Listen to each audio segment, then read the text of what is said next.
दम के करेंगे, बड़ी जोर से करेंगे। सियासी जमातों ने फारूक अब्दुल्ला के बयान को सराहा है। मुख्तलिफ सियासी पार्टियों ने इसे एक अच्छी अलामत करार दिया। उनका कहना है कि एनसी का ये फैसला जमहूरी अमल को यकीनी तौर पर मजबूत करेगा। बीजेपी, पंथरेंस पार्टी और अपनी पार्टी ने कहा कि अवाम की खिदमत करने के मकसद से सियासी जमातों को इंतखाबात का हिस्सा बनना चाहिए। इस लाइन के साथ जोड़ते हैं कि देर आए दुरुस्त आए।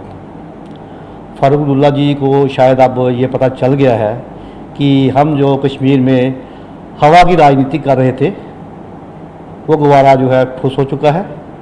हमें प्रैक्टिकल जो ग्राउंड पे रियलिटीज़ हैं उनको समझना पड़ेगा और जो हवा चल रही है हवा के साथ चलना पड़ेगा। अगर डॉक्टर फारूक अब्दुल्ला जी ने ये माना है कि इलेक्शंस में हिस्सा ना लेके हमने गलती की है, कम से कम चलो उन्होंने इस बात को तस्लीम तो किया कि उनसे गलती हुई है।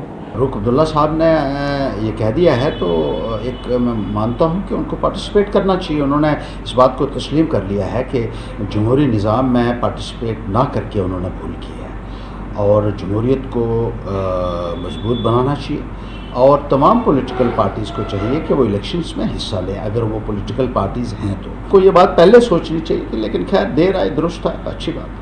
तो बहुत अच्छी बात है देश के प्रजातंत्र के लिए, देश की यूनिटी के लिए और हिंदुस्तान की ताकत के लिए ये बहुत अच्छी बात है कि आज इनको ये रियलाइज़ हो रहा है कि जो भी बात होगी वो बैलेट से होगी, बुलेट से नहीं होगी। तो इनकी राजनीति रही है दिल्ली को डराना, हम इलेक्शन नहीं लड़ेंगे, दिल्ली को बताना कि हम इलेक्शन नहीं लड़ेंगे और फिर इलेक्शन लड़ने को राज़ी भी हो जाना, फिर कहना हम सिंबल पे नहीं लड़ेंगे, फिर हम PAGD बनाएंगे। मुझे लगता है अगर ये पार्टीज देश हित में, जम्मू कश्मीर के लोगों के हित में और खुसूसन कश्मीरी नौजवानों के हित में बात करना चाहते हैं तो उनको सही रास्ता दिखाना होगा। और सही रास्ता यही है कि आप लोग खुद बाहर निकलें, बड़ी तादाद में वोट करें और अपनी मर्जी की चुनी हुई सरकार